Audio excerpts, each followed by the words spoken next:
But let me just, what I always like to do is I like to know kind of where you guys are. And then I also want to put it out there that while I am teaching, I'm still, a human being. It's not all, peaches and sunshine. I can share my journey with you a little bit just because it's my journey, it's our journey, and gives you some perspective. I'm not saying you have to go the way we went or I went or whatever. But my background was actually 30 years in the corporate branding and uh, marketing world. So calling it advertising, but um, I helped companies from fairly small to multinationals to really understand and define their brands. And um, visually, we were more of a visual shop, so we would help that on the mostly on the print side. I didn't do really any television or radio to speak of, um, but it was great. Really helped companies to sort of understand how they are perceived in the marketplace, and to help them with their messaging and their development of their marketing programs and materials and the like. So that was very interesting. I really had a blast, and then started my own company in 2002, and had about 6 employees at my height. Did close to 1 million in revenue. So we were a boutique, not huge. And then 2008 hit, and two of our sort of large anchor clients that were our bread and butter clients were both tied to the housing industry. One was a multinational cement and drywall manufacturer, and the other one was a big national cabinet manufacturer. And when 2008 hit and the market skid, I just literally everybody froze, cash flow froze, and that was hard. After 30 years in the business, and that was my whole identity.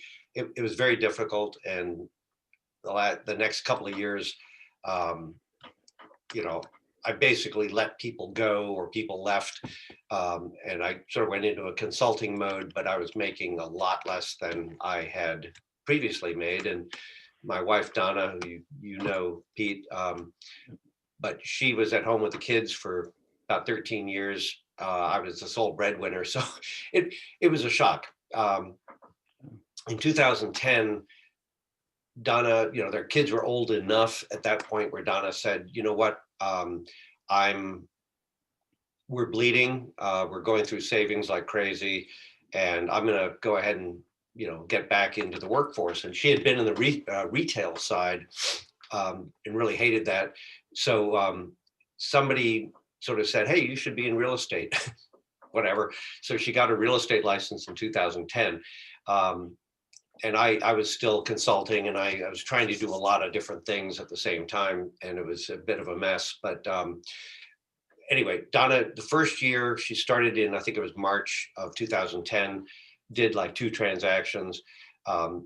Then she, I kind of helped her in the background a little bit on the marketing side, but in 2011 and 12, she really grabbed short sales and started to do well as a solo agent, essentially, with me cheerleading in the background, and giving her some marketing advice, but nothing crazy. We didn't have a lot of money, but she saved us from having to sell our home and everything else. And she seemed to be really good at it and passionate about it. Then over the next couple of years, she kind of said, "You should join me, you should join me." And that scared the hell out of me. One, working with my wife full time, wasn't sure that was going to work. Number two is all of a sudden all the chips in again and all commission. And it was almost like me being a solo before. So anyway, after a couple of years, I really thought about it. And I think it was in 2013 or 14, I went ahead and took a leap of faith and jumped in with Donna. And we were with Long and Foster in this building, actually. And then we were with Long and Foster until 2014. And then Donna got recruited. We got recruited, but it was mostly Donna, to KW right across the parking lot. And So one of the things that was interesting, and I tell you this story because it's just, it's real. When we jumped to KW, it was in February. I think it was February. And all of a sudden, it was probably the worst possible time because that was when the spring market was kicking in. Oh, hey, Chris, hold on. Mute, unmute.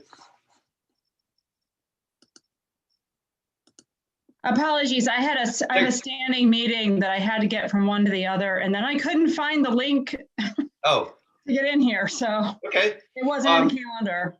Yep. Welcome. Is it Chris or do you go by Kristen? I go by both, but friends call me Chris.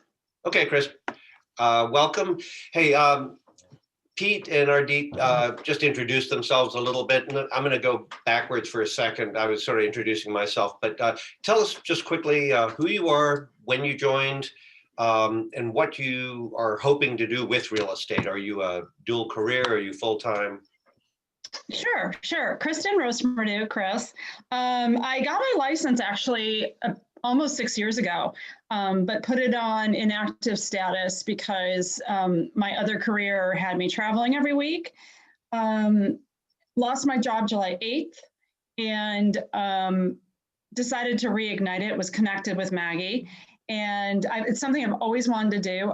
When I worked at AOL many years ago, one of the channels that I managed was Real Estate Channel and the Realtor.com relationship and some of the partnerships that channel had.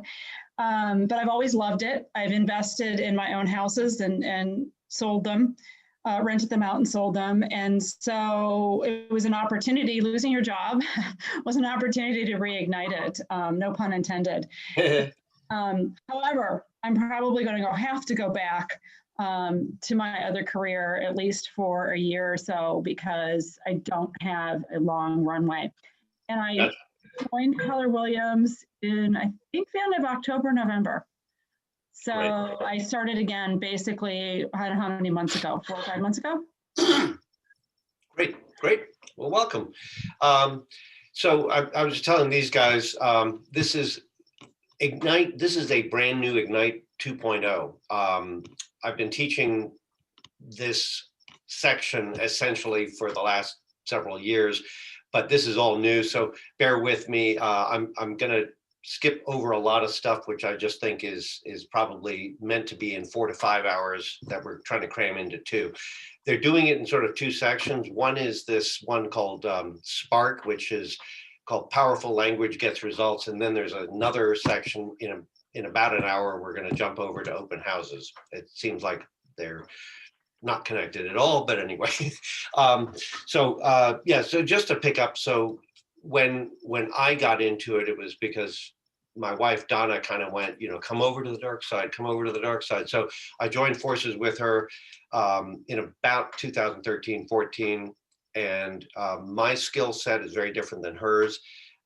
She's a real contracts and negotiation person. And she's not, she's a people person if you know her, but she doesn't particularly like people in general. She would say that. But she's very good at contracts and negotiation and the back end of that stuff. I come from more of a business development world. And Chris, I was 30 years in the corporate branding marketing world. So my background was rainmaking, but I never considered myself a salesperson per se. It was always sort of consultative selling. So anyway. That's where I'm from. Oh, okay, great. Yeah. We'll take that offline and talk later. Yeah. That's great. So in the wild world of real estate, I realized I was not a detail person. I'm a business developer. I love people. I love attracting people. And it kind of worked out where then I would bring it in, Donna would take care of it. And so that's kind of how we started to grow. We were approached, and this is just a funny story. We were approached by a team that you guys probably remember. Well, Brad Boland, you all know, but he is under the Corman Group. Fran and Frank Corman were big hitters at one point. They kind of semi-retired at this point, and Brad and Julie are kind of taking over the name.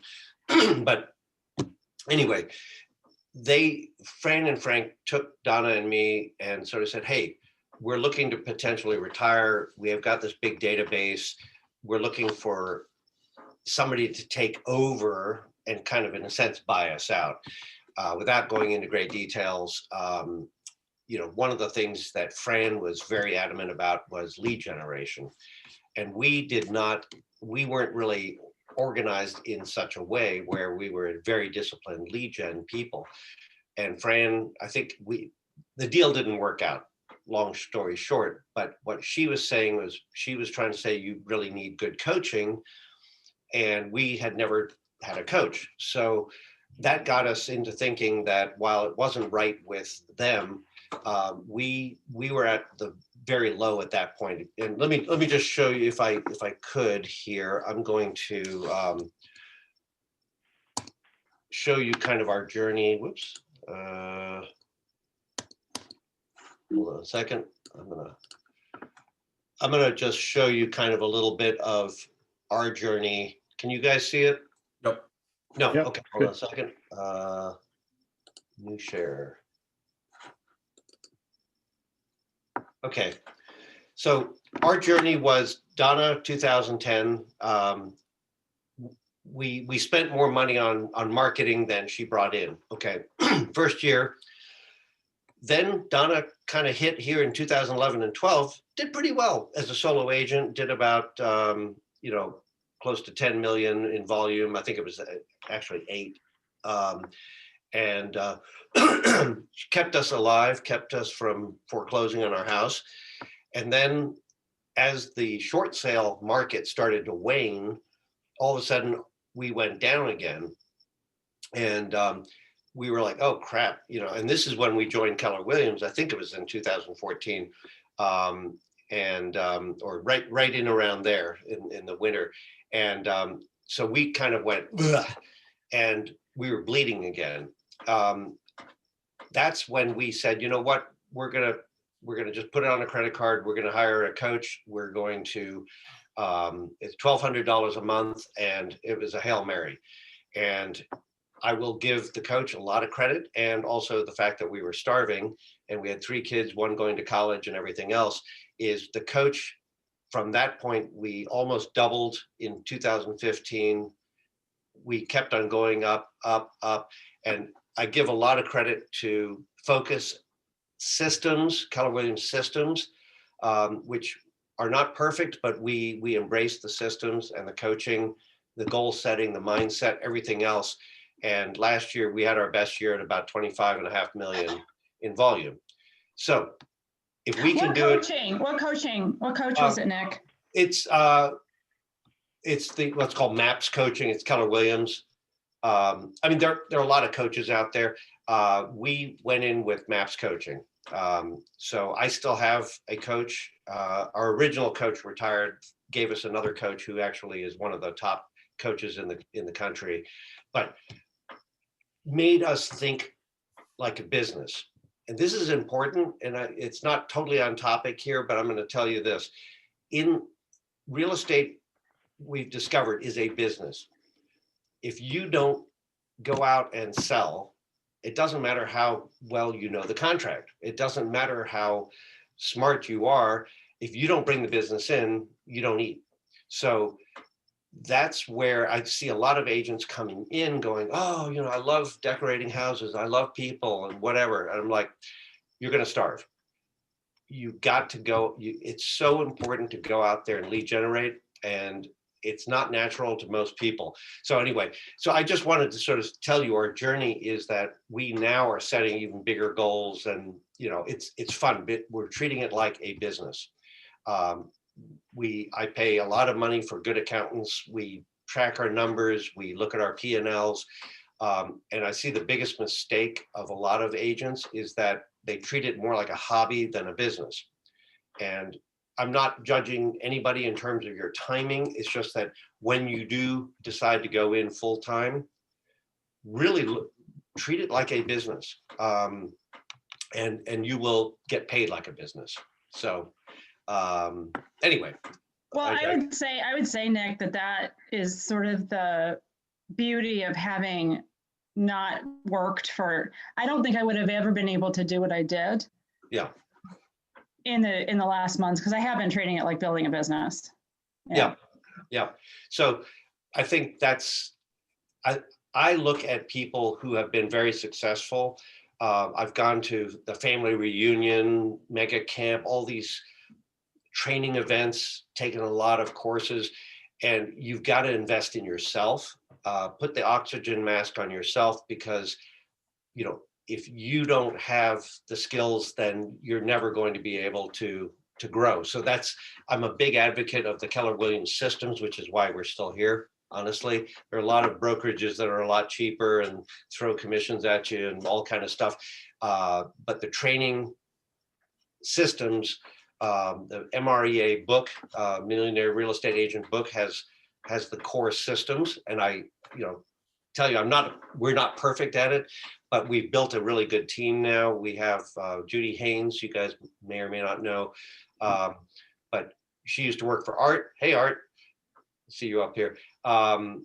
She's a real systems and processes person. She was an agent, but she really decided not to continue as an agent. She joined our team as a director of operations. We have another almost full-time admin that works under her and helps Donna on the listing side. So we're building up leverage and throwing bigger logs on the fire little bit by little bit without hopefully choking us. So our goal is to reach a goal where our goal is to reach a point where the cash flow is more predictable. So we know we can make payroll. We know we can make a decent profit. In the first few years, honestly, every paycheck time we're at S Corp, I look and I go, how are we going to survive? And we were down to $15,000 in the bank with, and I would lose a lot of sleep at night. As the last couple of years, we've built it up where I still worry at times, but we're getting more consistent cash flow. Our marketing systems are in place, so we can pretty much expect work coming in, even though we don't always know when it's going to come in, but we planted a lot of seeds, and all of a sudden it's like ding, ding, ding, ding. So it's really kind of a cool journey. I'm having more fun now than I've ever had in my life. I'll be 65 this year.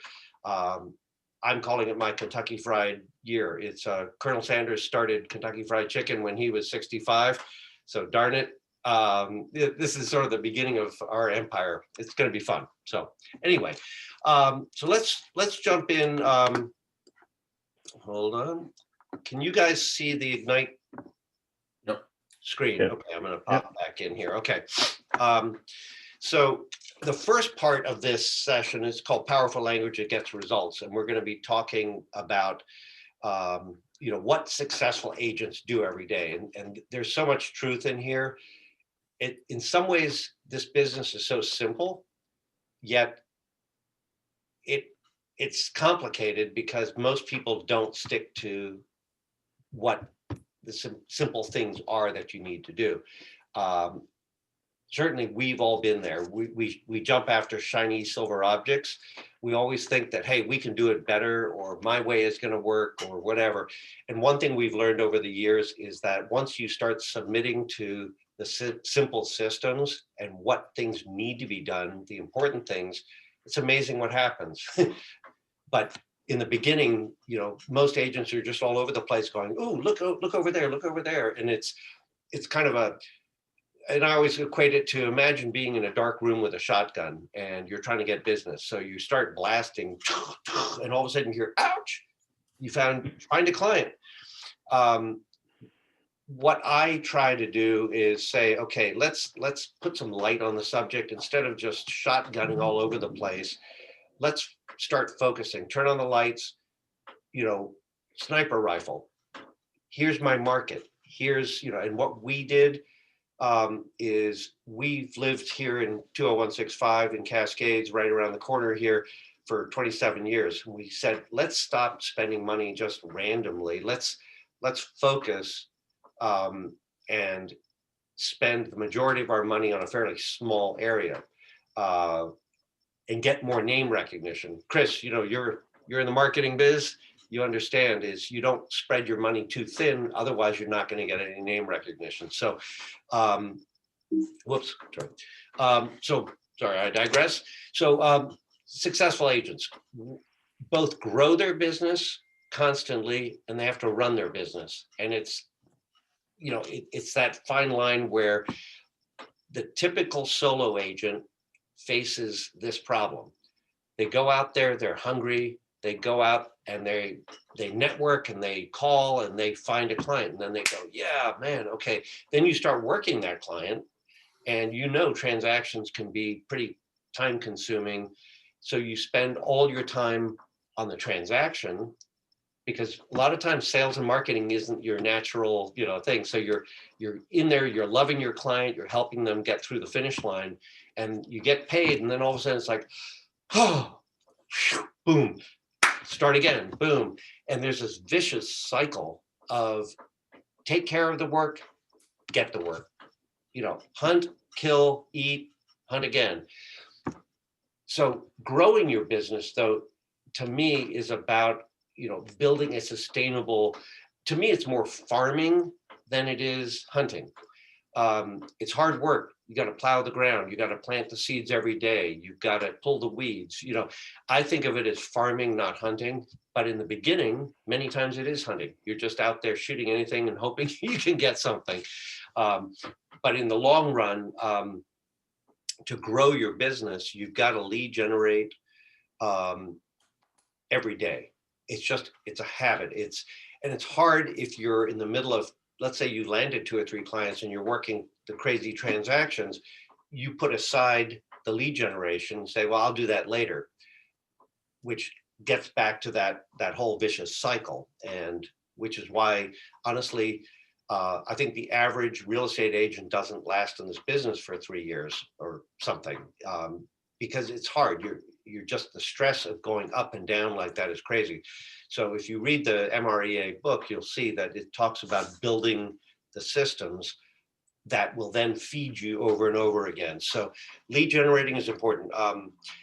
Learning how to make really good seller listing appointments and buyer presentations is super important. And that's where language comes in. It's not just winging it, it's learning your scripts. You're going to hear scripts a lot here. And when I first heard scripts, I thought, yuck, that sounds like a car salesman. But I will tell you, over time, I've come to embrace scripts. Doesn't mean you have to learn them word for word, but we'll talk about that a little bit more. But once you understand there's a certain rhythm of winning listings, is you can't just kind of wing it. You've got to really understand how to make that winning presentation because you're going to be up against many other agents. Same thing with buyer presentations is you've got to have a sort of a systemized approach, and and you'll find that as you do more of them and you've got good language working for you, you're going to win more and convert more. And the other thing is just previewing real estate. Right now in this market, it's almost silly because things just, they're not sitting on the market. But anyway, but those are some of the things about growing your business. You got to understand your inventory that you're going to be buying and selling. The running the business side, of course, is you've got to be, out there marketing the seller listing, showing buyers, homes, negotiating the contracts, and the transaction management is extremely important. In certain cities or in certain states like New York or New Jersey, agents don't negotiate contracts. I don't know if you knew that. Lawyers do. So we're kind of different here in Virginia in that we act almost as lawyers, which is kind of scary. There's a lot of liability involved because we are in effect acting as lawyers. the vendor management, hiring the photographers, hiring the home inspectors, all that kind of stuff. Part of running your business, setting goals, incredibly important. Donna and I were just winging it until the coach came along and said, "What are your goals?" And we went, "I don't know. We just want to make more money." And the coach was very good about saying, "Okay, let's sit down and really figure this out. And then set your goals, figure out what activities you need to reach those goals, et cetera." So goal setting is incredibly important. And I will say Keller Williams does have a great back end system that helps you set goals and figure out and work backwards to, what do you need to do to reach those goals? What activities do you need to do? And you guys might have been exposed to that. So, and then, like I said, number 8 is attend training and get coaching. You can't do it alone. And I will say this is most agents go, "Well, I can't afford coaching." We were in that situation. We were bleeding money. And we realized we could not afford not to get coaching. And it was a leap of faith. And I will tell you this, all the very best athletes in the world still have coaches. Tiger Woods has coaches. And sometimes I've heard in family reunion, there's people, and I have 2 coaches actually. I pay, full disclosure, I pay $1,800 a month in coaching. One for a MAPS coach, one for another, I call him my head coach, who's more mindset person. Behavioral psychologist, helps me cut through the BS and excuses. Where my real estate coach is very good with a lot of more the nuts and bolts of the real estate side. I invest heavily in coaching, and it has shown growth. So, hey, if I have to spend $12,000 or $18,000 a year in coaching, and I can get 1 or 2 extra deals out of it at $15,000 commission, is that worth it? Hell yeah, it's a good return on investment. So I do say that there's a lot of good free coaching too, and there's also group coaching at a better price. So I encourage you, if you haven't experienced coaching, just really try to train yourself and maybe reach out and do some of the free events. And then the last kind of manage your money, very important.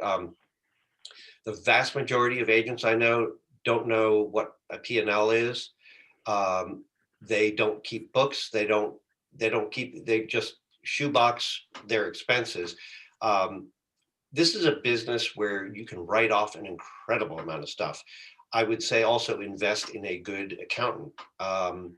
And that accountant will help you track, set up your books, and you can really see where your money is going.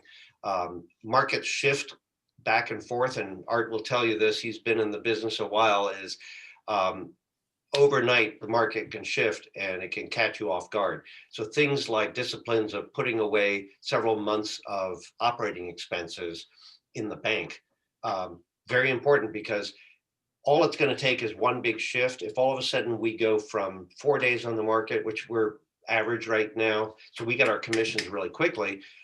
All of a sudden, if there's a shift, it becomes a buyer's market, and all of a sudden it's 60 days in the market average, and you don't have 30 days of operating expenses, you're out of business. And I do absolutely know that at a certain point, the market is going to shift. I don't know when, but it can happen quickly. You're going to see a giant purge of dabbler agents. So that's why it's really important as quickly as you can to build a good money discipline, look at your expenses and be ruthless. So, and Art is the master of that. Okay, so today we're just going to talk about the things here about, some of the lead generation and everything else. By the way, just FYI, in about 20 minutes, we're going to take a 5-minute break if you guys want, and then we're going to jump into the next section. So I'll try to be as quick as possible here. I was talking about scripts. So scripts, and there are a million out there, are not meant to make you sound like a robot, which I thought, and I resisted them. we now as a team, our producers that include Marcia Stewart, my son, me, um, every Tuesday, Wednesday, Thursday morning at 8:30 for half an hour to 45 minutes, we do Zoom script and role play. Um, and it took a couple of years to really submit to that process. I finally got Judy, who's our process person, to say, make us do this. So, and I will say it's made a huge difference because now when we get objections and stuff, it's more natural. We don't have to sit there and go, oh, I don't know what to say. So whether you've done a lot of scripts, have you guys been involved much with script and role play? I know you, Pete, you said you and Artie are doing that. How are you finding that? I think it's very helpful, and Art it was very strong. It's great to have somebody like that, to sort of play off or play against while you're running through the scripts. Yeah. Okay. Hey, Chris, are you still there? Chris? I am. I'm Oh. I'm multitasking. Sorry, That's guys.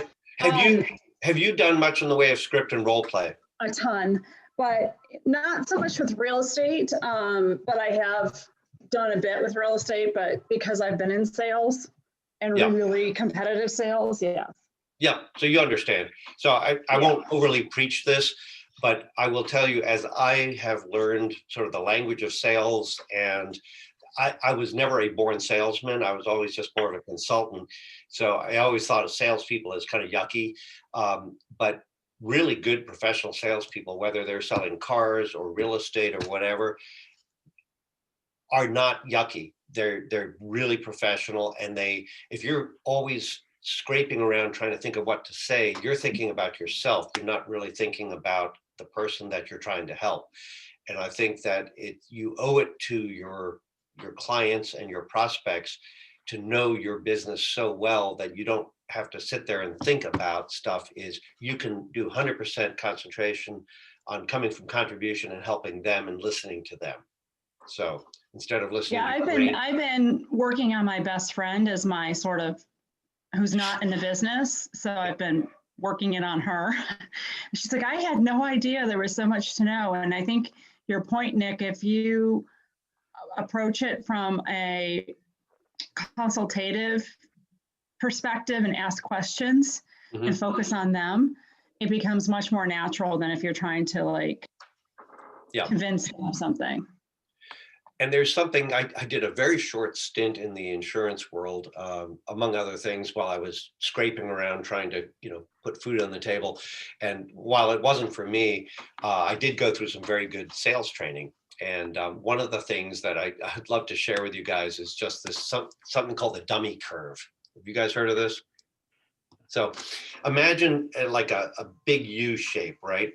So when you start off at the top left, and you're brand new and you don't know anything about the business essentially, and you're out there trying to sell, you know that if you speak, you're probably not going to sound intelligent because you don't really know the business super well. So you tend to naturally listen to the prospective client more.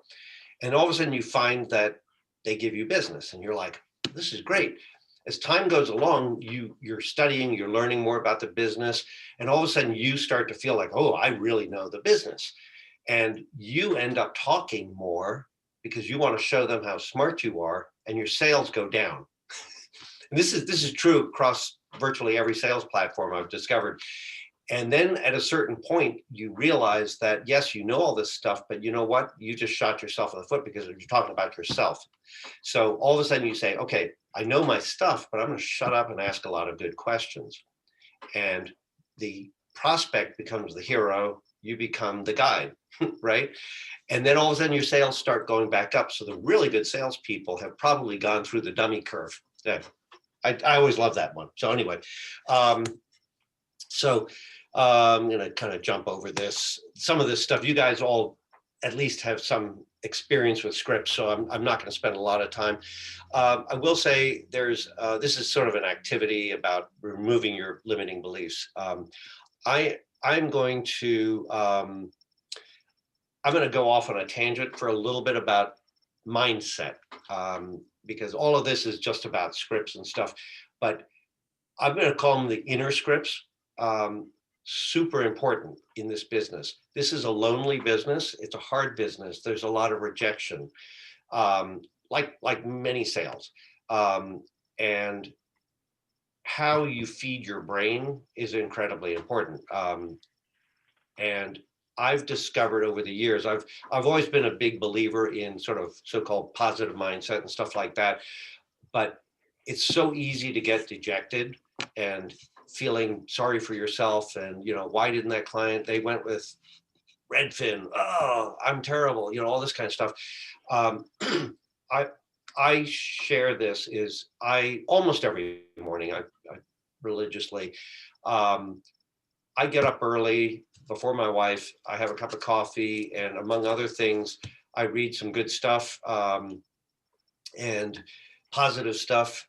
And then I have a journal, and I've gotten into a habit now where every morning I open up the journal, open it up, and on the right-hand side, I put the date first. On the left-hand side page, I put grateful for.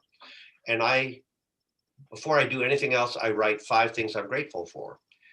Why do I do that? I've discovered that how you set yourself in motion in the morning will dictate the rest of the day. And if I come from gratitude, if I look at things, and believe it or not, sometimes I sit there and I scratch my head and go, what am I grateful for? And I go, well, hey, I'm sitting in a warm house. I mean, that's okay. Birds are chirping, whatever. It doesn't really matter. But that's an inner script, is I'm thankful. And as I start dealing with the craziness of the day, that's more in my DNA at that point. I encourage everybody to try that if you haven't done that. And there are a couple of friends of mine who all they do is bitch and moan about stuff that is horrible in their lives. Meanwhile, they're making $150,000 a year and they're feeding their family and going on nice vacations. But it's all like, woe is me, I'm not getting the promotions I deserve, blah, blah, blah. I'm like, dude, shut up. Start writing your gratitudes, So I think it's super important to just say, if you aren't doing that, I challenge you to try that. 66-day habit is just literally write down 5 things you're grateful for every morning and watch what happens to your attitude during the day.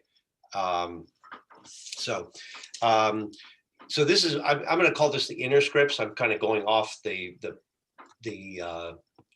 PowerPoint here, but just like scripts and role play, to follow a model, same thing you should be doing with your head. Read encouraging stuff, read positive stuff, listen to positive podcasts, read scripture, whatever is in you, do something that feeds your mind, because if you let your mind fall to the wayside, there's your business too. So again, how to use scripts. We've been sort of doing this role modeling, memorizing scripts and stuff. I'm going to kind of skip over this a little bit because you guys are already familiar with this. You understand. But one thing I've discovered is there's a course that Keller Williams does. It's a webinar called Language of Sales. I highly encourage you to consider it. I think it's like $350 or something. It's like a 12-week course. I've taken a couple of years ago, I took it back to back twice. And because it's like learning a language, you don't just take it once and say I'm fluent. And it's sort of, have you guys ever heard of neuro-linguistic training, NLP, neuro-linguistic programming? Does that ring a bell to everybody? Yeah. Chris is shaking her head. Yeah. So it basically is about, there's a lot of power in how you say things and what you say, essentially. You might want to look it up. Tony Robbins is a big NLP person, and there are plenty of other people too. But it's breaking down sort of the science of how things are said, the inflections and how they're said, that make a difference in the way people receive it, your prospects. And so I took this course twice, and language of sales is the Keller Williams version of NLP, and they'll tell you that. So it's not unique, but throughout it, it's geared towards real estate, and it's kind of cool because at first it seems a little odd. They have you say things. There's something called embedded commands, where if I'm saying to Pete, so Pete, you're looking to sell your house, and if you're like me, you're going to blah blah blah. So that's an embedded command, like me. It's a downward inflection, and the recipient is over time is starting like me. Okay, I like you. I know it's a very simplistic way of talking about it, but it gives you a whole arsenal of ways to deliver information that you're delivering every day in a way that's more effective and is going to get people to scientifically stack the odds in your favor. That's a whole nother course. I'm not going to go into great details, but I will say I took it twice and it seemed a little awkward at first. And you're doing every morning, you pair up with a partner for like 12 weeks. And I had a guy in Florida, and he and I, every morning and there's a lot of homework involved, but I will tell you this is, even though I felt, even after twice in a row, 24 weeks, now it's starting to emerge. And as I'm talking to people, I'm starting to use this more naturally. And it is really fascinating. A lot of it is also like when you're meeting with somebody and they're very emotive, and your client, and they're like this, you're mirroring them also. You're essentially, it's not to trick them, it's to make them feel more comfortable with you. So if you're sitting down with somebody and they're kind of crossing their arms and listening, you naturally just sort of sit back and you do the same. It builds rapport. And that's what I'm going to call it, scripts in general is kind of doing, is it's getting to that point where you're not having to constantly think about yourself. Over time, it becomes fluent, and your 100% of your attention is working towards helping that person. So it's not like trickery, it's not weird stuff. It's how can you communicate more effectively? So I would encourage you to look up language of sales and take a chance on it. See what you think. The teachers, so the instructors, Kara something and this other guy, they're very good, and they're real masters at neuro-linguistic programming. And I think that will help your career and your conversion rate. So this is just sort of saying, hey, by the way, as you're learning scripts, it's about repetition. Like any language, you don't just learn it once and go, aha, I'm fluent in Spanish. And I'm a slow learner sometimes, so I have to, repeat over and over again until it becomes in my head. So we're not going to actually do like a role play here or anything like that. I think this is meant for a 4-hour blitz. So Pete, you guys are already script partners. How often do you do it? Well, we just started this week as part of this training. Oh, wonderful. Okay, that's excellent. And Chris, do you do role play or anything or scripting with anybody? I do have a partner. She hasn't shown up to the last 2 classes, but we've been missing each other. So, okay. But I do a lot, like I said, with my best friend. Great. Okay, perfect. So I would say the more you can make it a habit, the faster you will convert and succeed. Those are my encouraging words. And I resisted it for many years. So just, as we're coming to the end of the hour and this segment, tell me a little bit about what you guys, any ahas, any kind of like, yes, I'm going to now do this or that.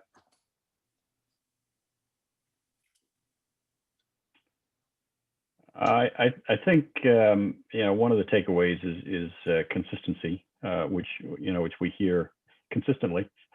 Yeah. That it's practice, and I think your language comparisons were good. You need to keep working at it to get proficient. Yep, amen. And I do think that I've been in this business now long enough, about 10 years, where I realize that it is a process. It's not like, hey, I got my real estate license and people are going to beat a path to my door. It's hard work, but it's not, it's there are a number of fairly simple things to do, but it's hard work. You know, what's easy to do is also easy not to do. And I think we like to go into our own comfort zones. You know, I really don't like contracts, and particularly negotiation, where my wife is very comfortable with that, but she hates lead generation, you know. So, but I'm always trying to push myself out of the comfort zone, because growth comes from pushing yourself out of your own comfort zone. Other thing to think about, if you are in the process or you at some point want to build a team, it's okay not to be everything. I know my shortcomings, and I'm not a numbers person naturally. I'm not a systems and process person. I'm a squirrel. I'm all over the place. That's okay. That's why we hired Judy Haynes, because she is a diehard process systems person, and she's beating us into submission with her, you know, the processes and everything else. So we're kind of like, between Judy, Donna, and me, we're kind of a three-legged stool. And that's good, because you want to surround yourself with people that are really good and passionate about what they do, that may be a weakness of yours, or not a strength, I should say. So if you are thinking of building a team, there's always that moment where you kind of go, like when Donna and I were pretty much doing it alone. And then we heard through the MAPS coaching that the first hire should not be another agent. The first hire should be an admin. And we were at a stage where we were doing enough business where we went, okay, let's try this out. So we put the word out. We found somebody who was new to real estate, but had the kind of skills that were more the process skills. And we put her through a KW course. We paid, I think it was like $1,400, called the Perfect Real Estate Assistant. Monica Reynolds teaches it. And it was, you know, it wasn't cheap, and it was like a 16-week course. But Alicia, our admin, was kind of we hired her 30 hours a week on a wing and a prayer. And it was really stretching our cash flow. But she took it to heart. She studied diligently for about 3 months. Into like about July, I think it was like Donna and I looked at each other and went, oh no, I don't know if this is going to work out, and we're still bleeding. And all of a sudden Alicia just kicked in, and that next year we doubled our business.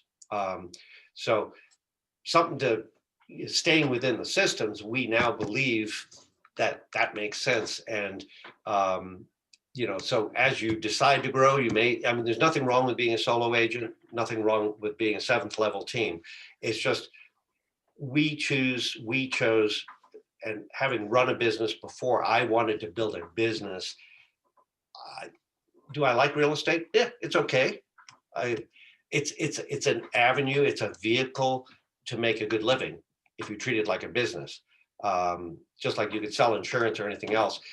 So I would say, whether you love real estate or hate real estate or whatever, it doesn't really matter. If you really want to do well in it, treat it like a business. So, sorry, John. Anything else?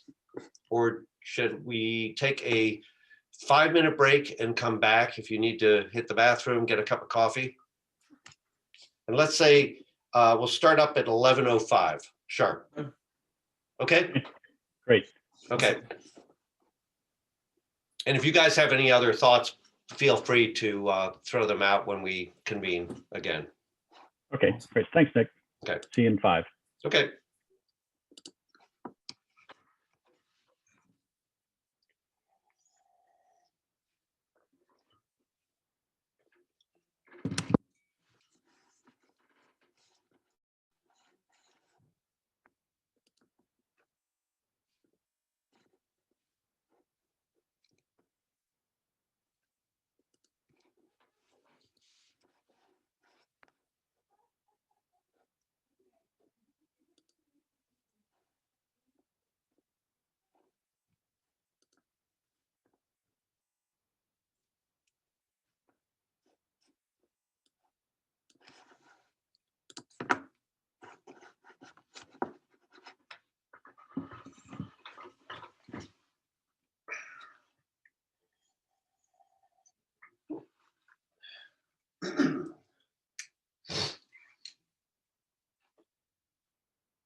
Hey. Okay.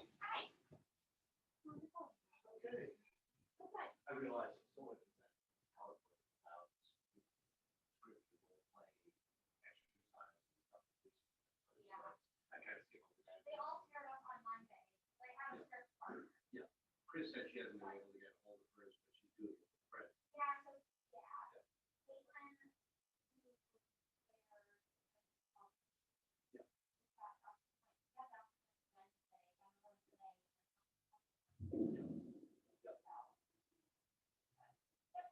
Good, good, good.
Welcome back.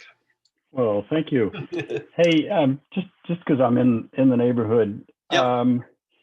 Curious. There was a house that was not terribly well sited on a pipe stem off the very end of Cutwater. Yeah.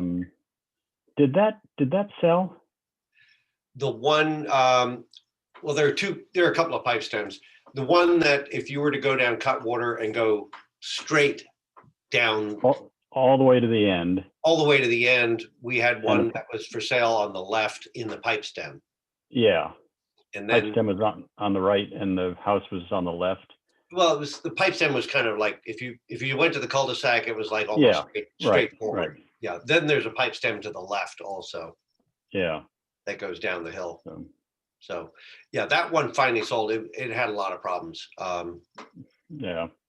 The client way overthought how wonderful the house was, but was having a little trouble accepting advice on why people weren't making killer offers on it. Yeah. Anyway, yeah. we got it sold.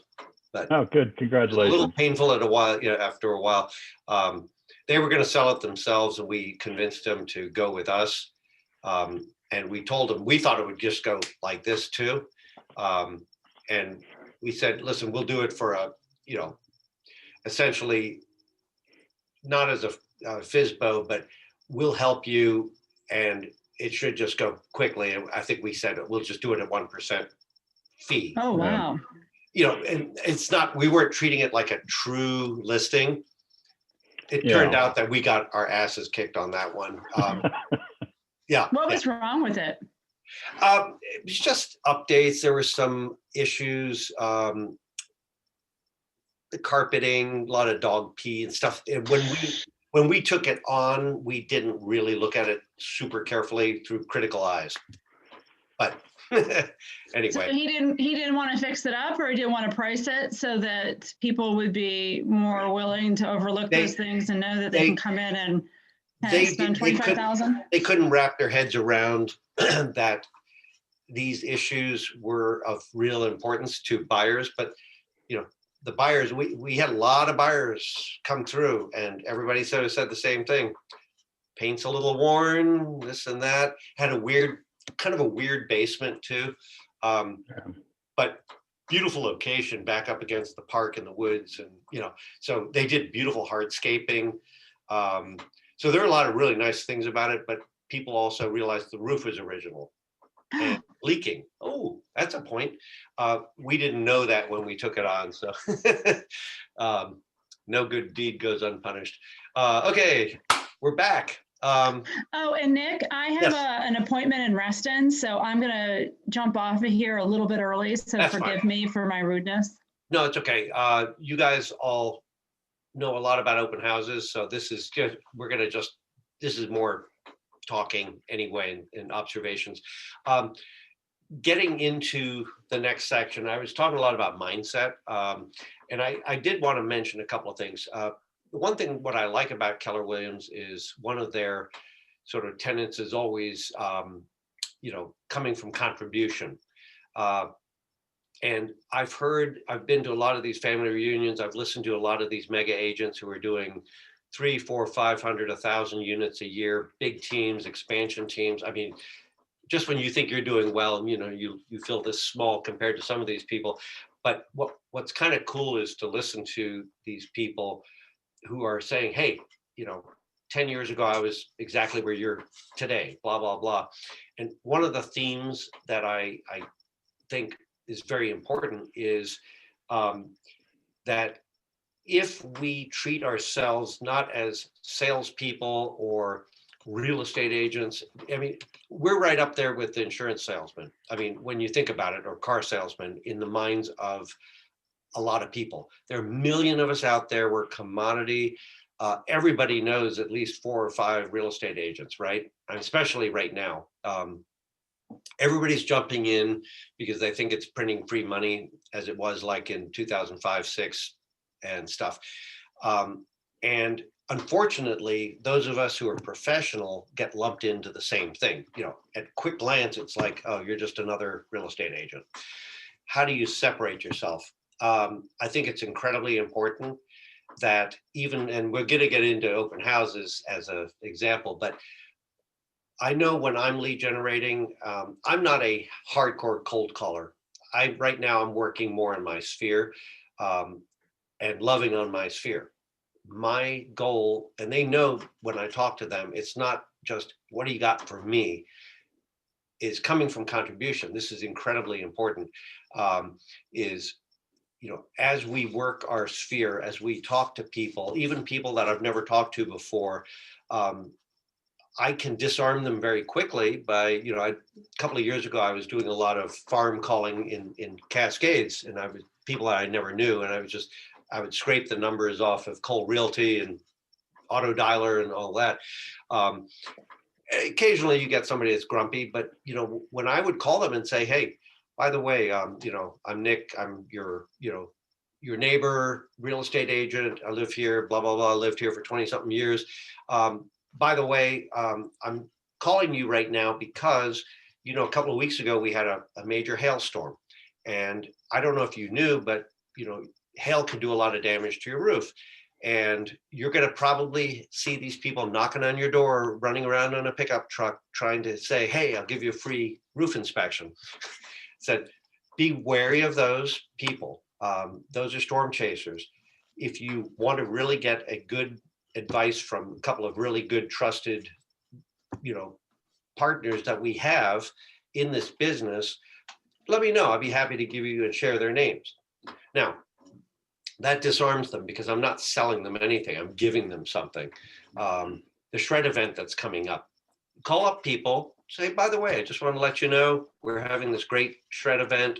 We'd love to invite you to that, et cetera, et cetera. When people start realizing that when you first give them something, you're going to make friends very quickly. And I call it, well, I didn't make this up, but the idea is I want to be a fiduciary. I want to be a consultant. I want to be the economist of choice to these people, not just every time they see my name come up on the phone, they go, oh crap, he's going to call me up for referrals again. You got to earn that right to be able to ask for business or referrals, but you got to give first. You got to build the fire first before you expect heat to heat you and keep you warm, right? A lot of people just sit in front of a fireplace and go, gimme. No, you got to work hard, build a fireplace. You got to build that fire. You got to start with twigs. You start building it up to the point where it's generating a lot of heat out there. You got to earn that right. So I say that is in your mind, say, I am a fiduciary. I'm not a real estate agent. I happen to be in the real estate world, but I'm here to help you, whatever it is. And I tell people, call me about anything. I am your concierge. I'm working with a doctor right now who's looking to sell her house. And she's a busy doctor, has her own practice, blah, blah, blah. I'm making appointments for her with the sump pump people. I don't care. I'm serving her needs. And do you think she's going to go out and tell everybody that, wow, you don't want to go to anybody else? That serve first and you will receive in kind. The other thing too, I just wanted to bring out, this is sort of philosophy according to Nick. I heard this at a family reunion or mega camp several years ago. And it really kind of changed the way I think about, and I say, I really want to grow a business versus be a solo agent. Nothing wrong with being a solo agent, and I use this if I'm competing against a solo agent, truth be told. But to me, that if you grow a business and you have the systems and processes in place and you have consistent cash flow, or at least somewhat predictable cash flow based on your lead generation and stuff like that, you know that if you make 1,000 calls, you're going to get one appointment or whatever it is, the metrics of it, you can count on that. So you're not as freaked out about cash flow. Now, here's an example is there are a lot of agents out there right now that are just struggling. It's a hard market. If you're a buyer's agent, you're competing against millions, right? We had 19 offers on one of our properties 2 weeks ago, all over asking, crazy. Good luck as a buyer's agent trying to win. You're going to go through a lot of strikes before you maybe win with your client. You're getting hungrier and hungrier. A situation comes up where you have to pay your mortgage, and what's between you and that mortgage payment is getting your client to say yes to something, or I don't care, just waive your rights for everything. Buy it, buy it, buy it. Guess what? You're doing that for you. You're not doing it in their best interests, honestly. And that really struck me is the reason I want to build a good, sustainable team is that we can then say to a client in all honesty is, you know what? Don't go after that one. That's stupid. Um, I would hold off a month or two. And they look at you and go, you're not a salesperson, are you? That's my motivation for building a team, because I want to be able to give good advice that is a good fiduciary advice, not because I have to feed my family every day. And that's, yes, I do. I need to feed my family. We need to survive. But once you're at a point where you have a sustainable business and a predictable business, then you can become a true fiduciary, versus somebody that's just trying to make a buck quickly for you to survive. So I just throw that out there. That really struck me hard when I heard that. Okay, open houses. So this is all part of lead generation. It was funny, a couple of years ago, I was teaching a class, we were talking about marketing and open houses, and there's one agent who's no longer with us here, but he's a very analytical kind of guy. And he goes, well, open houses, they're kind of stupid because, why do you want all the looky-loos that are the neighbors coming through? That, I mean, open houses are stupid. You just get a bunch of neighbors coming through. And I looked at him, and it was this funny moment where all of a sudden I looked at him and I said, you ever thought that those people that are coming through, the neighbors, are actually interviewing you because they might be thinking of selling their house at some point? And there's this, all of a sudden he goes, oh, I never thought of it that way. And open houses are great. I think all of you guys have done open houses, correct? Yeah. Mm-hmm. So how you look at it is, obviously in this market, what we're finding is, especially in homes in the mid to upper levels, but even now lower levels, is very few unrepresented coming through. Because I think the unrepresented realize that they can't win without a good agent. So, I did an open house a couple of weeks ago, Saturday and Sunday, same townhouse, and we had probably about a total of almost 40 groups come through in 2 days. And out of that, there were maybe 2 unrepresented. It is what it is. So it's grinding, knowing that you're really just, you don't have a lot of leads. But about 3 or 4 years ago, I think we did something like 90, 95 open houses that year. And I was giving some to other agents because I just couldn't do it all. But I personally probably did at least, seemed like 40 open houses. I mean, it was every weekend virtually an open house. And out of that, I got something like 90 unrepresenteds. We were so busy, I let a lot of them drop through my fingers, honestly. But I still converted 9 sales out of that. So about 10%. And if I'd actually really been on top of those people earlier in the year, I probably could have gotten more than that.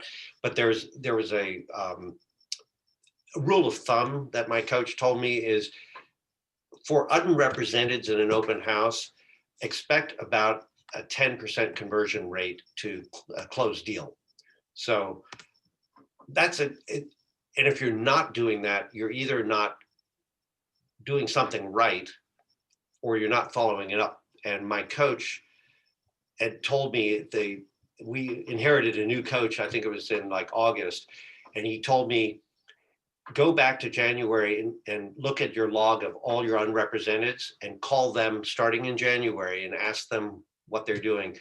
And after, I think it was January, February, March, calling people, and they said, oh yeah, no, we bought a house, got another agent, whatever. And these are people I let slip through my fingers. I was like, oh, I could see like $50,000, $60,000 of commissions just gone because I didn't follow up. So anyway, that being said, open houses right now are tough. They're attracting a lot of other agents, honestly.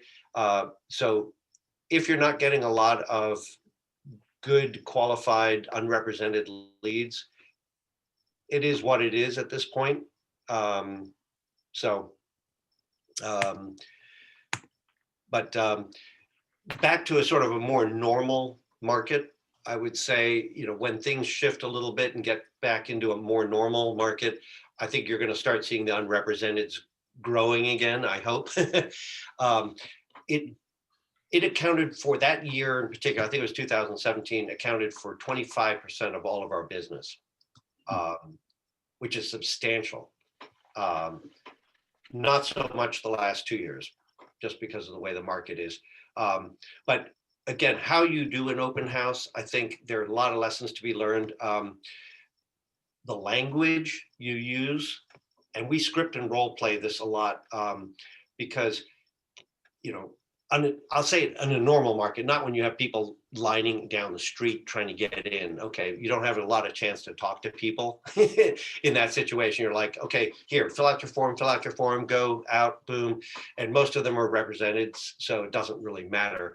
But a little thing I learned from my coach on a script, for instance, is when somebody comes in, I always greet them, assuming this is sort of a normal market and there's not the hordes coming in, but I greet them, extend my hand, welcome them pre-COVID, and invite them in, give them some information, ask them to register. And a couple of things is, as they're coming in, I will ask them, you always want to know if they're represented, right? So most agents say, oh, do you have an agent? And if they even ask that, do you have an agent? And most people, it's like walking into a car dealership. Yeah. And then the agent kind of goes, okay, well, next. A lot of people will lie because they don't want to feel like they're being pressured. A little language tweak that my coach said is, when they come in, say, welcome, blah, blah, blah. My name is Nick, and, come on back. I'll give you some information. Who are you working with? That's a great little script. Who are you working with?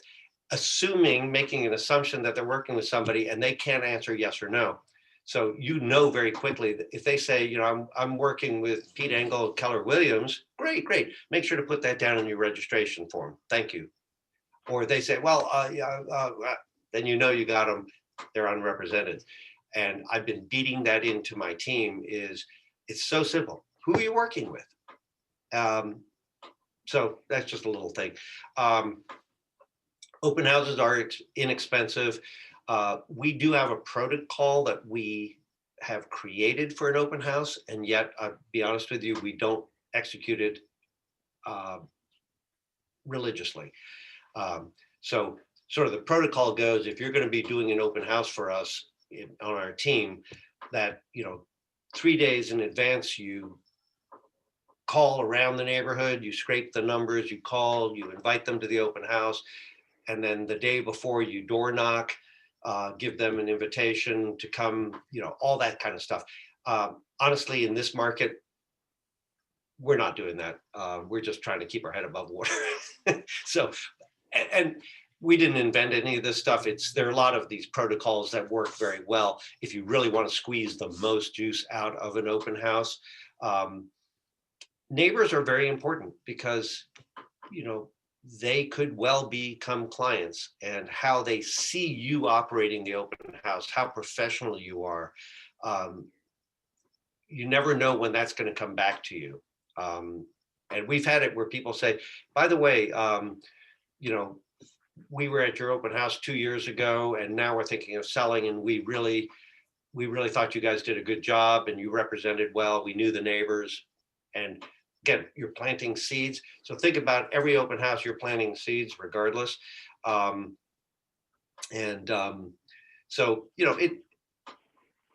I can't, overemphasize that open houses are important. They're just tough right now, until we get more of a balanced market. what this is sort of saying, prepare, prospect, and pursue kind of thing, is learning. My mistake is when the open house leads were really good several years ago, I just did not have a system in place or the discipline, honestly, to religiously follow up with those unrepresented, or it could have probably accounted for closer to 40 to 50% of our business that year. Do you guys, what do you use in the way of database and or follow-up systems and all that? Start with you, Pete. I'm using Command. It's not perfect, but I think it's a very powerful tool. It's got some great checklists in it. Great. Okay. Do you use like follow-up smart plans, that kind of stuff? Yes, and I'm probably learning or relearning what every experienced realtor knows in terms of how to reach out to folks, texts, emails, calls, that kind of thing. Yep. Yeah, I mean, it's funny because the Command, we onboarded on Command, and we spent a lot of time, and due to our own needs, not bashing Command, but we needed something bigger. So we just adopted Boomtown, which is a much more robust system for teams. And that's a huge learning curve on that still.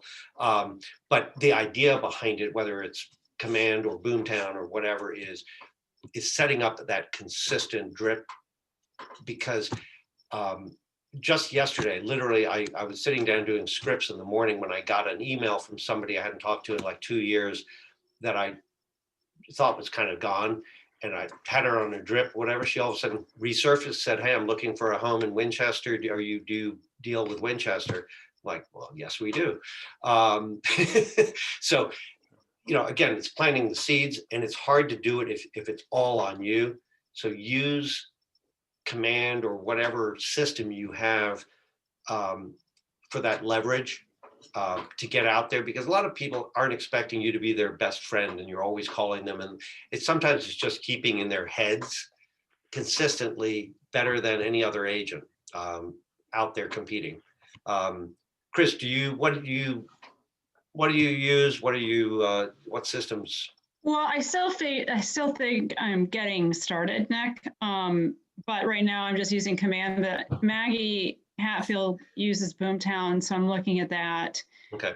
I'm about to set up my first email. I'll use MailChimp for that, and so that'll be like a monthly thing. And then, frankly, it's not been robust enough. But I keep in contact. Like I had one renter, and she referred me to two people, so I keep in contact with them.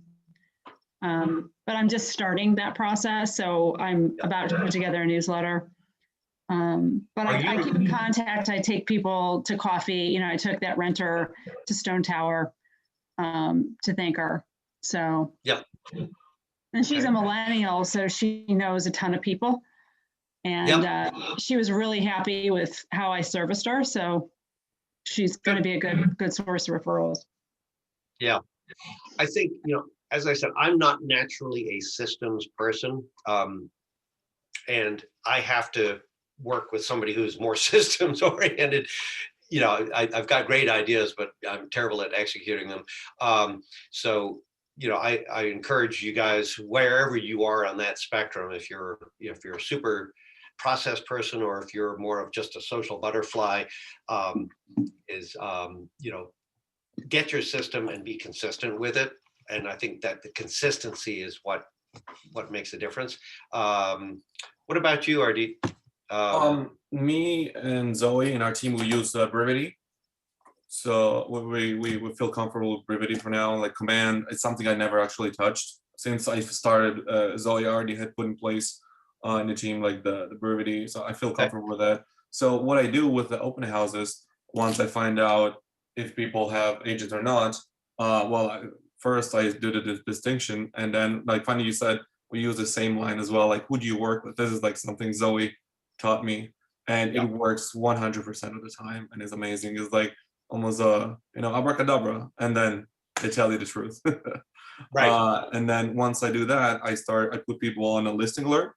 So I feel, again, coming from contribution, I just like give people more, because there's one house, there's going to be one buyer, but people still look for a house. So that's what, again, this is what Zoe taught me, just like give them more options. You Yeah. know, there's a lot of our other houses in the market, so just give them more option that they will be attracted from you and come and tell you, hey, you know what, I want to go see the house. Are you available? I'm like, of course, I'm here for you. Yeah. That's what we do. This is like kind of like the process and the follow-ups, of course. If they don't feel attracted from all the listings, I contact them like, hey, is this something you're actually looking for, or you want to like kind of change the criteria of search? So to kind of like narrow down what they're looking for, and if I'm the right person for them to, you know, to help them find a house. Yeah. And I think, you know, as I said, right now, I don't know when the tip of the bubble is, but to me, it can't last that much longer before there's going to be some deflation in Yeah, for all of sure. this. And I think that positioning yourself, you've got to really also understand and articulate what your value proposition is. Most agents are like, well, you know, I have access to the MLS. Well, okay, who cares? You know, Zillow does now too, you know, so Yeah. I mean, you know, Zillow's on IDX and blah, blah, blah. We are sort of under attack by the big dark force of Zillow as agents. Zillow's going the Walmart route of everything under one roof. Why do you need to go to all these little mini hardware stores down the street? We have to, and I don't know if you guys tuned into Family Reunion, but Gary Keller did sort of this whole thing about Zillow. And I do think that it's important that you really spend time thinking about how do you differentiate yourself. Now, is there anything wildly unique that any of us do? Probably not. But there are things that your approach, your posture, your coming from contribution will probably set you apart from 89% of the average real estate agents out there that have no training. And you'll stand out. One thing I would recommend you guys, there's a book here. This was a speaker, I think at Mega Camp or something like that, or it was during, it's called Building a Story Brand. Donald Mhm. Miller. Have you guys heard of this? Great book. I haven't. I've given this out actually as a gift to some of my centers of influence, you know, the financial planners and people that I want referrals from. And this book, I've gotten more people writing me notes, emails saying, thank you, thank you, thank you. When I started, I couldn't put it down. And I've already changed my website and I've done this and that. So it's a great book, fairly thin. And it's a process of how you define yourself. And what his whole thing about the story brand is essentially that the world listens to stories more than anything else. You can hit them with a lot of facts, but people relate to stories. So it's developing your storyline in a sense and defining who you are and your value proposition clearly. Definitely worth a read. I highly recommend it.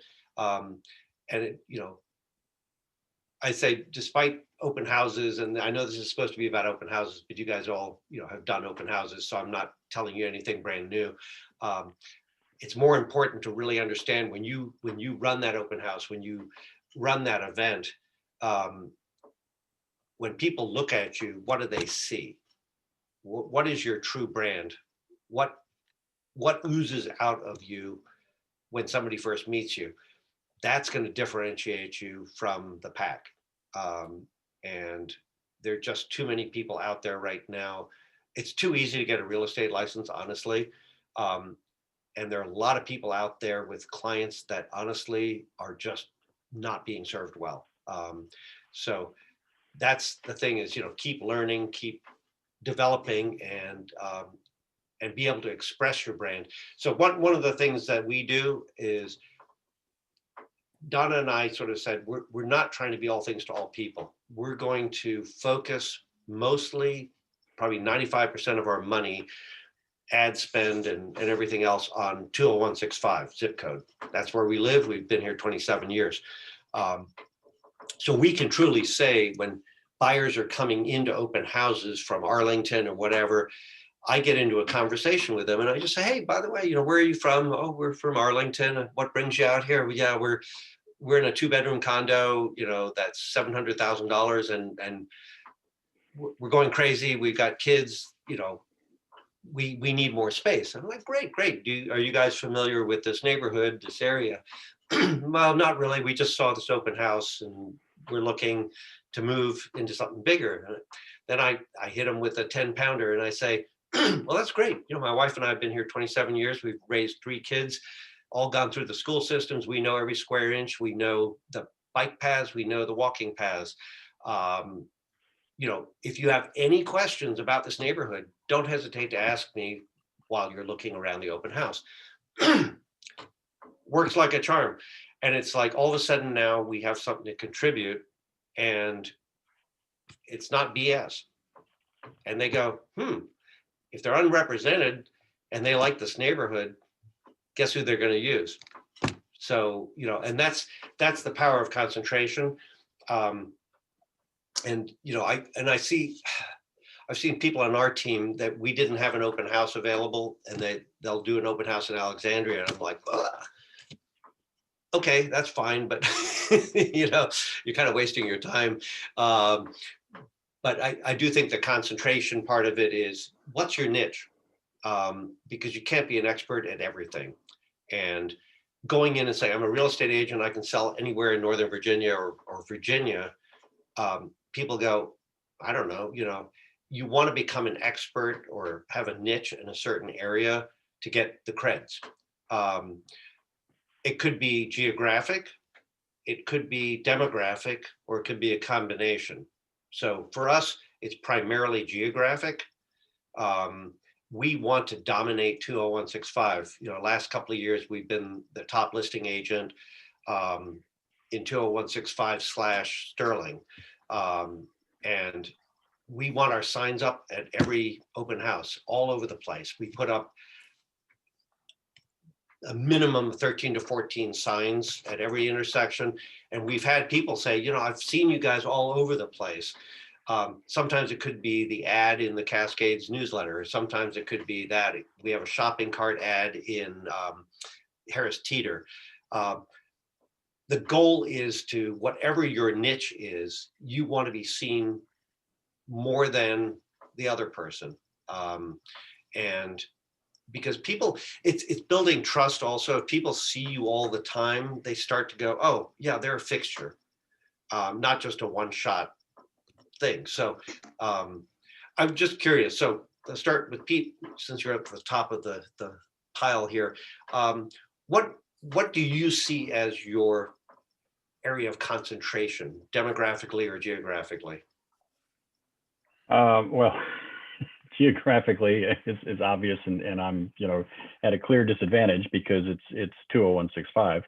I mean, that's I can have a very similar story. Beyond that a little bit, my sphere of influence is more focused, I would say, towards Reston and into Fairfax, and I've had some successes with them. And then there's a military angle, which quite honestly I haven't been paying as much attention to as I should. But there's a pretty steady stream of folks in and out of the area, and that I've learned also translates to civilian federal agencies. There's a lot more mobility there than I would have thought. Yeah. Okay. Chris, what about you? Well, I'm in the heart of Leesburg, but I've lived over in the South Riding area, and I have friends over in Willisford. Okay. So the two areas I want to concentrate on are, Leesburg, the greater Leesburg, and then potentially Willisford. And I'm a horse person. Okay. And I don't necessarily want to go after horse farms. One of my mentors, whom I adore, is known as a horse farm person. And then in terms of demographics, I've really been thinking about that. I have a rapport with the millennials. I have some friends in the DC, Arlington area that I think are going to want to move out. So it's probably professionals and millennials. Okay. Ardit, what about you? I think probably like centered here in Fairfax. So the Fairfax area is where I'm focusing a little bit. Okay. I would challenge all of you guys. You don't have unlimited bank accounts for marketing. Am I correct? Yep. Okay. Yes, sir. And if you do, please let me know. You can buy me lunch. But no, we all have a certain budget for marketing. I would tell you from a marketing background and as a consultant, I used to also do franchise consulting on the marketing side of national franchises, help them create marketing systems. One thing I learned in that was that franchises are funny. They're pretty identical in the way that they're all copycats or they found a formula, is that when you are starting out a franchisee as a franchisee, you buy a franchise location, is most of the franchisors, the mothership, will require you in your first year to spend 9 to 12% of your projected income for that year, your goal, whatever it is, $500,000, 9 to 12% that you have to account for your spending on marketing dollars. And you kind of, why that? Formulaic. I don't know why, but I know in the Keller Williams world is if you're really following the financial model, the economic model, that when we do our P&L, we look at what's our lead gen / marketing budget, and typically it's about 9%. No coincidence is if you try to be cheap or you spread yourself too thin, like you try to do too many different things, this demographic, that geographic, you're going to end up with nothing. And you're basically, flushing your dollars down the drain. Chris, this from a marketing standpoint is, in advertising, you got to hear the same thing over and over and over again before you start getting sort of some credibility and trust. So I would challenge all of you guys to think about really go in and say, if I have X dollars to spend, how can I do it in such a way where it's like, you guys are growing up as kids, ever start a fire with a magnifying glass? Mm-hmm. No? Okay. Yes. So Yes. In a nutshell, you take a magnifying glass, you put a piece of paper down, and hot day, and you hold that magnifying glass up here, the circle is really wide. You go down, you go down, you go down, and then that pinpoint of light that the magnifying glass puts down on that paper, all of a sudden the paper starts smoking and catches fire.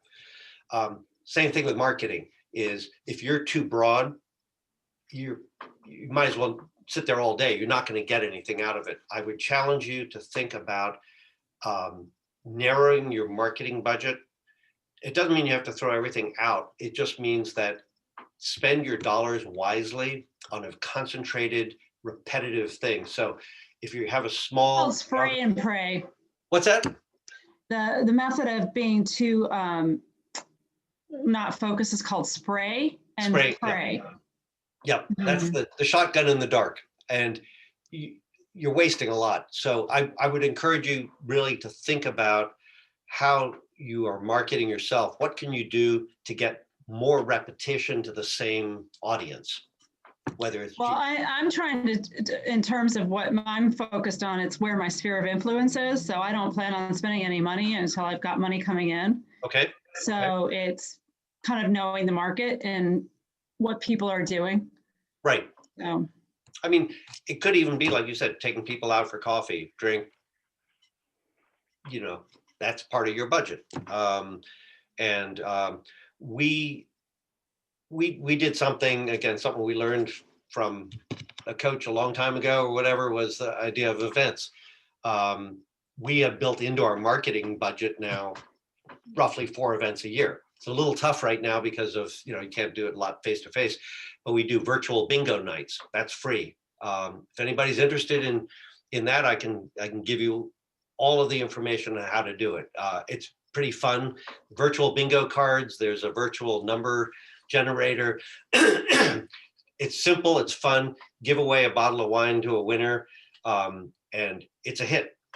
There are a lot of things you can do to your audience or your sphere, and in Keller Williams' world right now, there's less emphasis on cold calling, lead generating, and more on love on your sphere, because those are the people that are more likely going to refer you or do business with you anyway. So what can you do to, some of our events, we do an annual pie giveaway, Thanksgiving pie giveaway thing, started in our home. And the last couple of years, except for this year, was at Bungalow Lake House. We had about 160 people. We give out about 100 pies. It's about a $5,000 event, but it generates business like nobody's business. But a lot of agents can't do that to that extent. But there's nothing that says you can't take your top 10 sphere people or people that have given you referrals and go and deliver a pie to them the day before Thanksgiving. So how do you love on that sphere? But be careful of your marketing dollars. Don't spread it too thin. So I know Chris had to leave. And let me just jump through here. Yeah, this is door knocking. Some people like door knocking. Most people hate it. And one time I tried it right before an open house. I was just going down the street. It was a cul-de-sac. And I remember knocking on somebody's door. I had a flyer. I was in a suit. And, this person comes down. Sometimes there's doors where they have little side windows and they had little curtains on it. And so I could hear somebody come up to the door and they kind of looked in the mirror and they went, I don't know. It's so funny. So door knocking is not my fun thing. But hey, it's fair. John Ginty, who used to be with us, he loves door knocking. If you got that kind of personality and you like door knocking and making new friends, you never know where somebody is going to say, hey, I really like you, and you're hustling. We talked about building rapport, qualifying the leads, make sure that, you're not chasing after somebody that already has an agent, and figure out what can you do to provide value. And I think that's important. Like if you're talking with somebody that's unrepresented in an open house, ask them, hey, how can I help you? It's an amazing script. People go, oh, and it's not a yes or no question. How can I help you? Find your next home. Another fun little script that I don't always do this, but it's kind of a fun script regardless, is my coach is a very high D kind of character and, right to the point. But when you talk to somebody, you find out if they're, represented or not, and you say, hey, feel free to look around. When you come back, I would appreciate it if you give me a little feedback about the home so I can relay it to my customers or my clients. And when they come back, instead of saying, well, what did you think? Say, so you want to put a contract on this house? And 9 times out of 10, they're going to say, no. Well, fine, no problem at all. I'm just curious, what would you have to do to this house to make it something you'd want to buy today? And it doesn't have a good deck or whatever. Oh, so a deck is important to you. Yes. Well, tell me more. And that's a way you kind of trigger them to give you information and say, well, that's great. So now that I know that a deck or a big bedroom or something is important to you, and then try to ask for the meeting. Always ask. So listen, I appreciate you giving me a little bit of information, but for me to help you really find and be assumptive, like you've got their business, for me to really help you find the perfect home for you, let's get together. to discuss your needs in a little bit more detail. How does next Saturday work for you? Or how does tonight work for you? Give them two choices. And good chance they'll kind of like back off a little bit, but you'll never know. If you don't ask, you won't get that appointment. And if they walk out that door, the chances of you getting an appointment is going to be astronomically smaller. One other thing I will tell you is the average agent will follow up with an open house lead once, maybe, before they give up. Hmm. Do you know how many follow-ups it takes to convert an open house unrepresented lead? 7. 7. Okay. And I'll tell you from my experience is I also feel I don't want to stalk these people because I'm always thinking about me. It's like, oh, I don't want to be stalked. One person I remember became a client of mine. I think it was the 6th or 7th time I left a message for them. I emailed them, whatever. 2 weeks later, 3 weeks later, they finally pick up the phone and they said, oh, I'm so sorry. We had a death in the family and we had to go out of town, and I really appreciate you staying in touch with us. We really enjoyed meeting you. Let's do some business together, essentially. We make these assumptions that they don't like us because they're not answering the first, second, third, fourth, fifth call. You don't know what's going on with them, right? So the idea is work on them in a respectful way until either they tell you to go jump in a lake or that they've already hired another agent. But don't assume that you don't have the business because they haven't responded to you. And that's why those auto drips are really important. That's why you put them on a schedule and say, if you have Brevity, if you have Boomtown, if you have Command, put it as a task. Call tomorrow. Call tomorrow. Call the next day. Then maybe give it 2 days. Text them if you have their number. Put it on a plan. And there are these smart plans that already kind of pre-made. Make it just a process, and you'll find your conversion goes up. So, okay. Well, you all done open houses. You know how to capture the lead, and something that they can do here, and Brevity probably does the same thing, but you can set up, if you're doing an open house, set up your own landing page just for that house. So you can send that link out, advertise it on Facebook, that kind of stuff. And it makes it look, and plus your clients, if you're representing the seller, makes you look like a rock star. So any of these things you can actually ask Mike Siddell, he's more of our techie guy anyway. But if you're a woman, you got to be careful. There are some creepers out there. I don't know if you remember last year, I think it was a Keller Williams agent in Texas was killed at an open house. And you got to be, or it was either showing or an open house or showing it to somebody that said, I want to see that house. Anyway, there are crazy people out there. And have you guys ever been in a situation, have done an open house where you find out that person actually was looking for drugs? Haven't seen that. So this is something we tell all our clients when we're about to do an open house is, if you have any pain medications, take them with you. Wow. Hide Hide them, whatever. If you have any loose, valuable jewelry, something easy, whatever. In a big open house, we'll sometimes have 2 people, one up, one down. But if it's a busy open house, and this happened several years ago, I remember this guy and his wife came in, a so-called wife, and he refused to sign.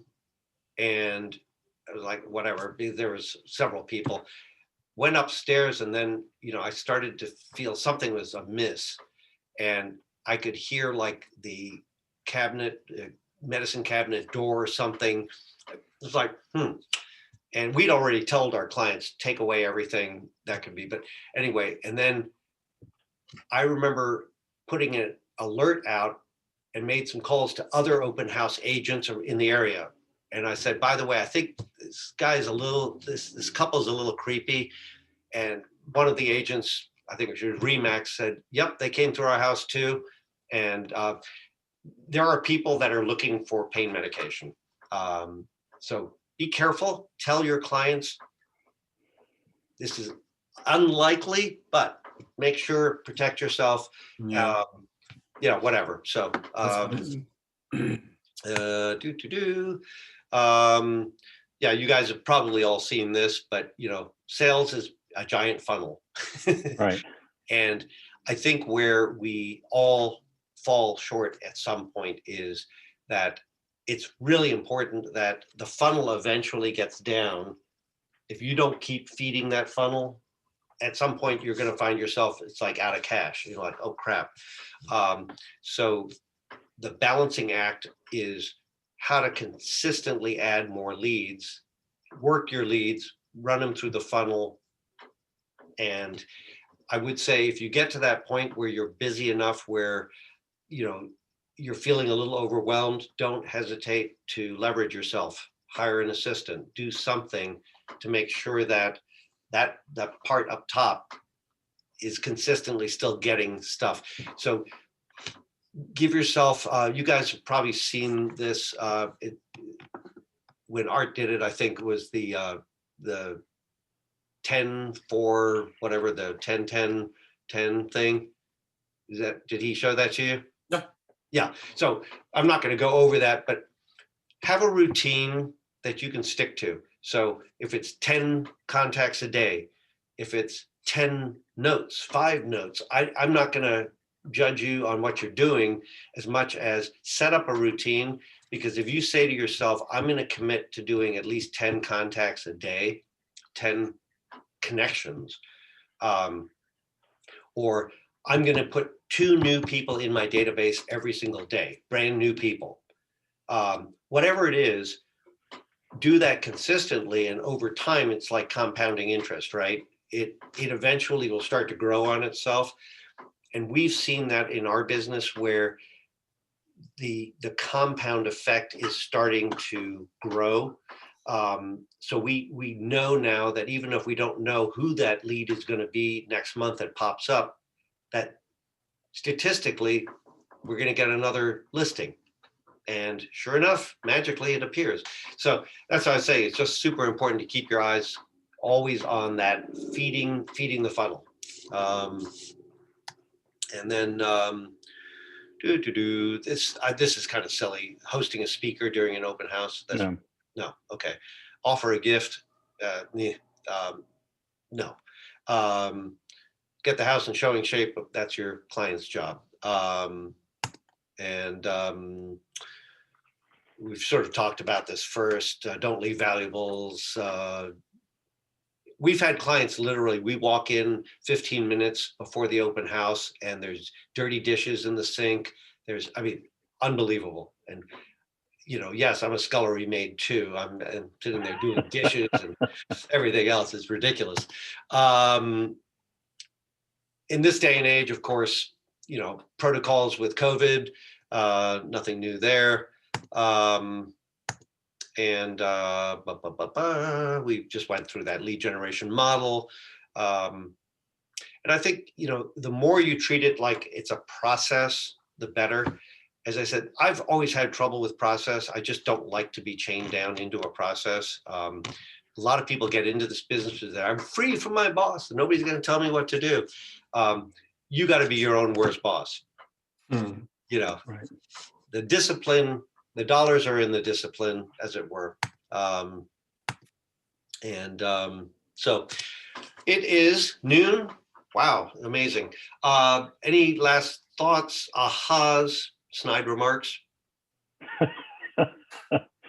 No, this has been great. I really appreciate your time and all the information you shared, and especially all the experiences. So thank you. Is it possible for you to send the slides to us? There should be online, Pete.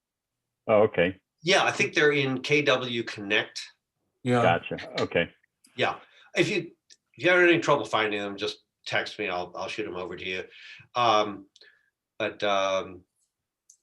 What, let me ask you, and then I'll let you guys go. What is sort of your one going forward thing that you think you're going to do or implement that is going to make 80% of the difference in your business?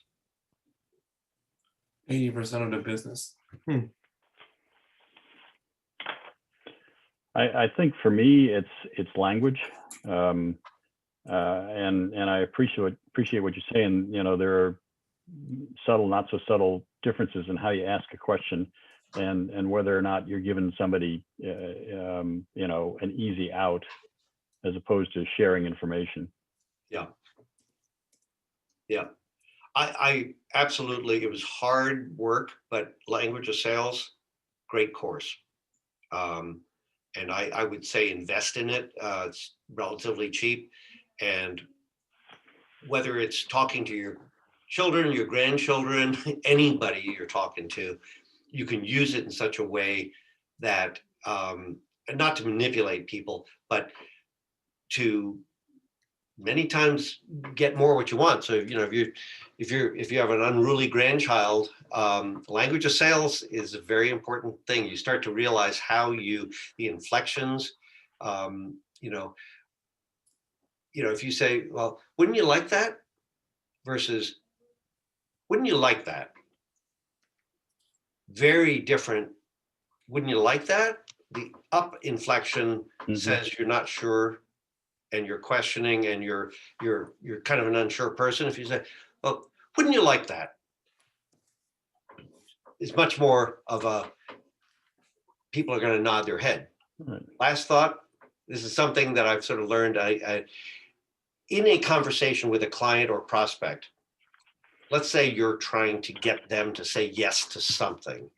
And this is sort of scientific here, guys, and this is language of sales will tell you this, is in that conversation, as you're sort of working them up to the close, whatever that close is, whether it's sign the contract or whatever, if you're using language where you're asking them small things like, well, this is a great home that really offers you all the space. Wouldn't you agree?